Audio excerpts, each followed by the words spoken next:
پہلے زمانے میں کیا ہوتا تھا کہ جب کوئی عجوبہ چیز یا کوئی ایسی چیز جس سے لوگوں کا ذہن بھٹک جائے، لوگوں کا ذہن قبول نہ کرے، تو اس کو دھیرے سے اکیلے میں پوچھ لیا کرتے تھے کہ حضور اس چیز کو میں نہیں سمجھ پایا، آپ سمجھا دیں۔ حضرت محمود غزنوی سے ان کے وزیر نے کہا کہ حضور اس سے قبل میرے بیٹے کو آپ نام لے کر کے پکارا کرتے تھے، اور آپ آج اس کے نام سے نہیں بلکہ میرے نام سے آپ نے پکارا، اس کی وجہ کیا ہے؟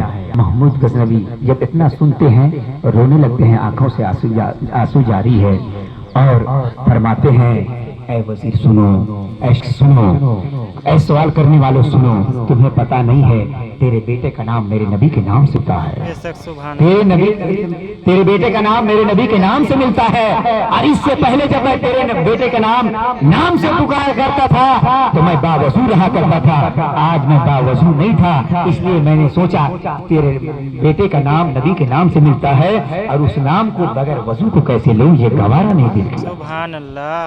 نسبت سے شے ممتاز ہو جایا کرتی ہے، سمجھ رہے ہیں؟ پتا چلا کہ جب کسی کا نام نبی کے نام سے مل جائے تو لوگ اسے باوضو نام لیا کریں، اور لوگ دور کی بات ہے محمود غزنوی جیسے بادشاہ باوضو نام لیا کرے، اس کا کمال نہیں ہے بلکہ اس کے نام کا کمال ہے، اس کے نام کی نسبت ہے، اس کے نام کا مقام ہے، اس کے نام کی وجہ سے باوضو نام لیا کرتے ہیں بادشاہ، اس لیے اچھا نام رکھے۔ اور دوسری بات یہ ہے کہ اسے اچھی تربیت دے، بچے کو پہلا تو یہ اچھا نام رکھے، اور دوسرا کیا ہے کہ اسے اچھی تربیت دے، دین کی تعلیم دلائے، اچھی تعلیم دلائے اسے، اب اچھی تربیت کرے، دوسرا کام یہ ہے۔ لیکن آج کہاں اچھی تعلیم اور اچھی تربیت کہاں ہوتی ہے؟ بیٹا 12 بجے رات میں آتا ہے، باپ پوچھنے سے ڈرتا ہے، پوچھ دوں گا تو بیٹا روٹھ ہی آئے گا، پوچھ دوں گا تو بیٹا پھانسی لگا لے گا، پوچھ دوں گا تو بیٹا کہیں تالاب میں کود کر کے مر جائے گا۔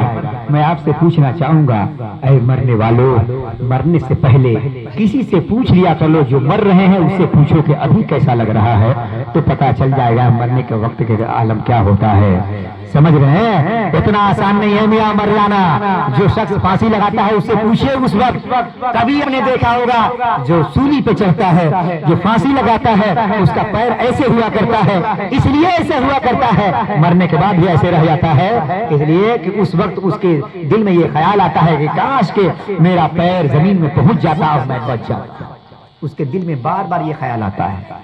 ایسا نہیں ہے، مرنے کے بعد جب روح نکلتی ہے، سرکار فرماتے ہیں کہ جب روح نکلتی ہے تو آپ نے دیکھا ہوگا ایک ململ، جانتے ہیں ململ کا ایک کپڑا ہو، ململ کا ایک دم پتلا سا کپڑا ہو، اور ببول کا درخت ہو جو کانٹے دار ہو، اس پہ پھینک دو، اور جب اسے کھینچو گے تو ایک ایک دھاگا نکلے گا، جب روح نکلتی ہے بدن سے تو بالکل بدن پھٹ جاتا ہے، ریزہ ریزہ ہو جاتا ہے، ویسے ہی ہو جاتا ہے جیسے ایک ململ کا کپڑا ببول کے درخت، کانٹے دار درخت سے کھینچنے کے بعد جیسے نکلتا ہے۔ اتنا آسان نہیں ہے میاں، سب سے پہلے آپ کسی کو بگاڑ نہیں سکیں گے، بری موت مریں گے، آپ کا نقصان ہوگا۔ بچپنے سے اس کو ایسی تعلیم دیجیے تاکہ سولی پہ چڑھنے سے پہلے یہ سوچے یہ خدا کا فرمان نہیں ہے بلکہ اس کے فرمان سے الگ ہے، نبی کے فرمان سے الگ ہے، قرآن کی تعلیم سے الگ ہے، یہ ہمارے تعلیم سے الگ ہے، مذہب سے الگ ہے۔ زہر کھانے سے پہلے سوچے مذہب سے الگ ہے، زہر کھانے سے پہلے، خودکشی کرنے سے پہلے یہ سوچے کہ ہمارا مذہب یہ نہیں سکھاتا ہے بلکہ میرا مذہب تو یہ سکھاتا ہے کہ مذہب نہیں سکھاتا آپس میں پیر رکھنا، ہندی ہے ہم وطن ہے ہندوستان ہمارا، بے شک سبحان اللہ۔ مذہب یہ سکھاتا ہے ہندوستان میں رہتے ہو تو ہندوستان کے گن گاؤ، ایسا نہیں کہتا ہے اپنے وطن سے محبت کرنا یہ ہمارا ایمان میں داخل ہے، یہ مت سوچئے اپنے وطن سے محبت کریے، ایسا نہیں ہے۔ بہرحال لمبی اور طویل میں نہیں جانا چاہوں گا، گفتگو لمبی ہو جائے گی، بس یہ سمجھیے اچھی تعلیم دیجیے۔ اب تعلیم کیسی؟ بچپنا میں سب سے پہلے آپ مدرسے کی تعلیم دیجیے، دین کی تعلیم دیجیے، قرآن کی تعلیم دیجیے، حدیث پڑھوائیے تاکہ پتہ چلے اسے کہ ہمیں زندگی کیسے جینا ہے۔ زندگی کی جینے کا سلیقہ کیا ہے، بڑوں سے بات کرنے کا ادب کیا ہے، باپ کے ساتھ زبان درازی کرنے کا مقام کیا ہے، باپ کے ساتھ کیسے ادب کرنا چاہیے، ماں کا مقام کیا ہے، پڑوسیوں کا مقام کیا ہے، علماء کی قدر کیا ہے، لوگوں کا احترام کیا ہے، یہ پتا چل جائے جب اس کے ذہن میں یہ بیٹھ جائے گا۔ اس لیے کہ بچپنے کے زمانے میں بچہ ایسا ہوتا ہے جیسے کوڑا کاغذ، سادہ کاغذ کی طرح ہوا کرتا ہے۔ میرا بچہ لکھن پور میں پیدا ہوتا ہے تو لکھن پور کی زبان کو سیکھ لیتا ہے، آپ کو پڑھانے کی ضرورت نہیں پڑتی ہے، سکھانے کی ضرورت نہیں پڑتی ہے۔ عرب میں پیدا ہوتا ہے عربی سیکھ لیتا ہے، انگلینڈ میں پیدا ہوتا ہے انگلش سیکھ لیتا ہے، کہیں اور فرانس میں اگر پیدا ہوتا ہے تو فارسی سیکھ لیتا ہے۔ ہر جگہ کی زبان خود بخود پکڑ لیتا ہے۔ کیوں پکڑ لیتا ہے؟ اس لیے کہ جہاں کا پیدا ہوا روزانہ وہی سنتا ہے تو اس کے دل پہ نقش ہوتا ہے، ذہن میں نقش ہو جاتا ہے۔ زبان سکھانی نہیں پڑتی ہے۔ یہاں کے بچوں کو عربی سکھانی ہے تو عربی کی تعلیم دلانی پڑے گی، عربی سکھانا پڑے گا، اس کو اس کی گرامر آپ کو بتانا ہی ہوگا، تب پتا چلے گا کہ عربی کی زبان کیسی بولی جاتی ہے، عربی کی زبان کا گرامر کیا ہے۔ پہلے گرامر سکھانا ہوگا، لیکن لکھن پور کی زبان کے لیے گرامر کی ضرورت ہے، یہاں کی زبان کے لیے گرامر کی ضرورت نہیں ہے۔ اس لیے کہ یہاں پیدا ہوا، سنا اور خود بخود سیکھ لیا۔ اس لیے تعلیم دلائیے تو سب سے پہلے اچھی تعلیم دلائیے تاکہ پتا چلے کہ زندگی گزارنے کا سلیقہ کیا ہے، زندگی گزارنے کا طریقہ کیا ہے۔ جب آپ نے دیکھا ہوگا چھوٹا سا درخت جب لگایا جاتا ہے درخت بڑھنے لگتا ہے، جب یہی پیڑ بڑھنے لگتا ہے ایک کھمبا ڈال دیا جاتا ہے اور اسی میں اس پیڑ کو باندھ دیا جاتا ہے تاکہ یہ پیڑ کہیں جھک نہ جائے، ہواؤں کا جھوکا آئے، طوفان آئے، آندھی آئے تو یہ پیڑ جھک نہ جائے، ورنہ جھک جائے گا پیڑ خراب ہو جائے گا، جھک جائے گا یہ پودا خراب ہو جائے۔ اس لیے اس پیڑ سے باندھ دیا جاتا ہے۔ اسی طرح سے بچوں کو قرآن کی تعلیم سے باندھ دیں، حدیث کی تعلیم سے باندھ دیں، دین کی تعلیم سے باندھ دیں تاکہ پتا چلے۔ باپ سے زبان درازی کرنے سے پہلے یہ سوچے یہ قرآن کی تعلیم کے خلاف ہے، حدیث کی تعلیم کے خلاف ہے، خدا کے خوشنودی اس میں نہیں ہے بلکہ خدا کی ناراضگی ہے، رسول کی ناراضگی ہے۔ تو بیٹا زبان درازی کرنے سے پہلے جب یہ سوچے گا، ایک بار ذہن میں لائے گا تو بیٹا زبان درازی نہیں کرے گا بلکہ کہے گا ابا حضور ہمارے تو سر کے تاج ہے۔ بے شک سبحان اللہ۔ ضروری ہے اچھی تعلیم دلائیے۔ تیسرا کیا ہے؟ اچھے گھرانے میں شادی کر دیجئے، سمجھ رہے ہیں؟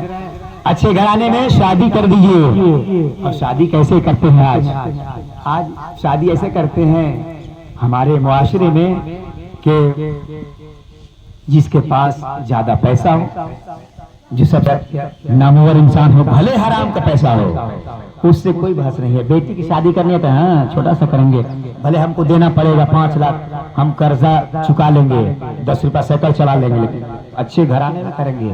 اچھا گھرانہ اسے کہتا ہے جو کسی غریب کے خون کو چوس کر کے دولت جمع کر لیا، اسے اچھا گھرانہ کہتا ہے جو جہنم کے سامانوں کو اپنے گھر میں رکھ لیا ہے۔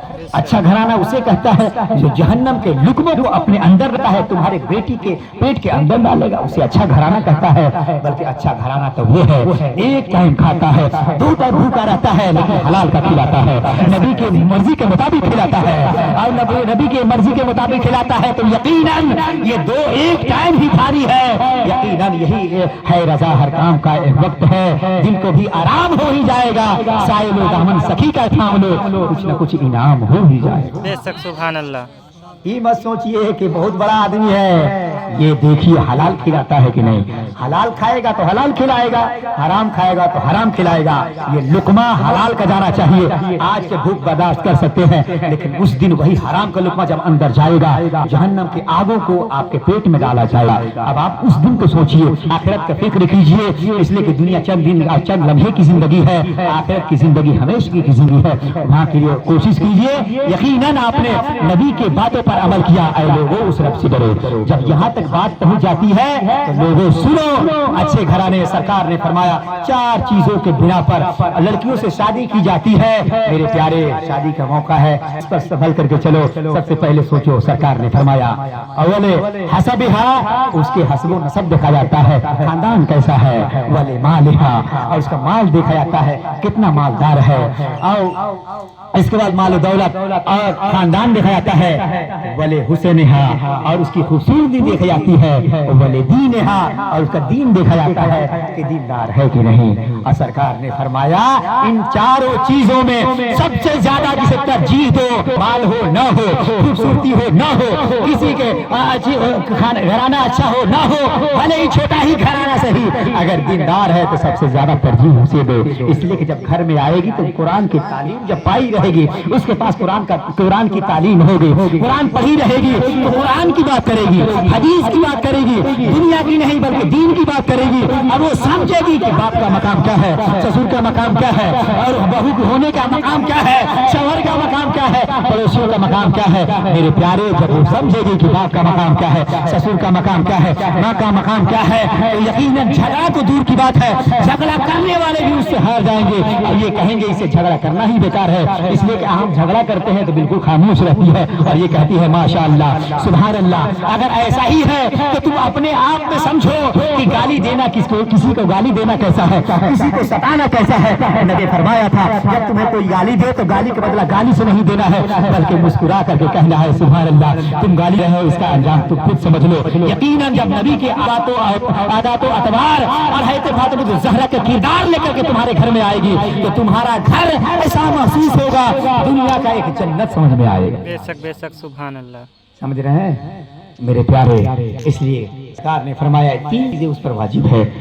تو یہیں پہ جب نکاح کا وقت آتا ہے تو خطبے میں امام صاحب پڑھتے ہیں، پوچھیے ان سے، امام صاحب کا یا ایوہ